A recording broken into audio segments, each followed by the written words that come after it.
You are, in fact, the person on the other side of that Yes, negotiating yes. table from the Yes. Treasury Secretary. Do you agree with him on the timeline for ending that Treasury sweep? Will you get it done by the end of the month? Yes, so let me add a little more color to what the Secretary said. So by the end of the month, we're hoping to increase the current number in the letter agreement. You may remember in December 2017, Fannie and Freddie were allowed to retain $3 billion in capital each. So what we want to do by the end of the month is raise that number significantly.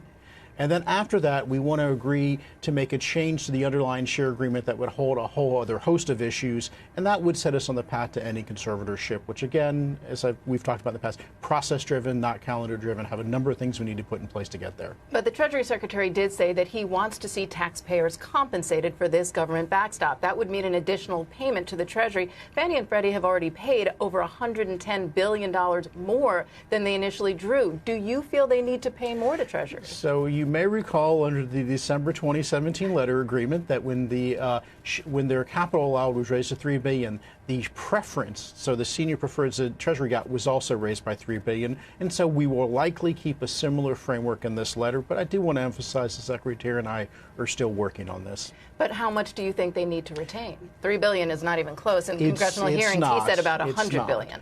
Oh, and that's in the long run, in which I should say the next couple of years. What this letter agreement's going to be at the end of the month should get us at least, hopefully the next couple of years to give us some maneuvering room to get them. But this is going to set the path. So again, this is not going to be the end. This is going to be a further step. Have you had any roadblocks in these negotiations yet with the Treasury Secretary? No, not with the Treasury Secretary. Of course, getting time is always a focus on it. But we're making a lot of progress. The Secretary and I think very much see eye to eye on this and really just need to get this done. And we'll get it done soon. And if the Treasury sweep were to end, what happens to the common shareholders of that stock now? So there's a couple of different options that are still on the table, and of course Treasury laid out a number of options in their report. Under most of those options, so if we end up doing a rebuilding of capital, even if it's raising capital in the markets, retained earnings, then the commons would trade again. There are some scenarios in which the commons might not, but again, we're just not at a point yet where that's been determined. And would any of these payments to Treasury, all this refunding, recapitalizing, would it trickle down to the mortgage market and make mortgages more expensive for borrowers? So the plan the Treasury has put forward, I think, will actually decrease mortgage rates. So again, because bringing more competition to the market, and again, it's been a long time since I was in grad school, but I learned that monopolies and duopolies don't tend to actually lower prices, they tend to raise prices. So bringing more competition to the mortgage market, I think, will benefit borrowers.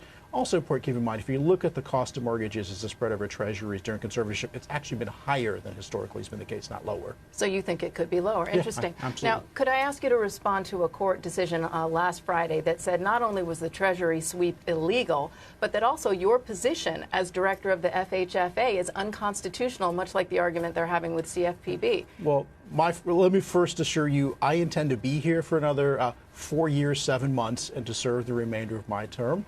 Dan, as you also know, I worked on the legislation when I was in the Banking Committee staff. We believed it was constitutional then. I believe it's constitutional now. So you'll be here. Absolutely. And back to recapitalizing, you would have to have investors step in. Would this be in the form of an IPO? And do you feel that investors are ready to step back into the mortgage market? So we have a number of things we need to do first, and I think it is important to have a number of months where we're retaining earnings and building up earnings before we start to look at having an IPO of any sort and taking the market temperature and seeing where the appetite is there. So to me, we got to build that track record of building capital and earnings before we start looking at the market. But again, you believe we could actually see lower mortgage rates from all this? I believe as a spread over Treasuries. So let's keep that in mind.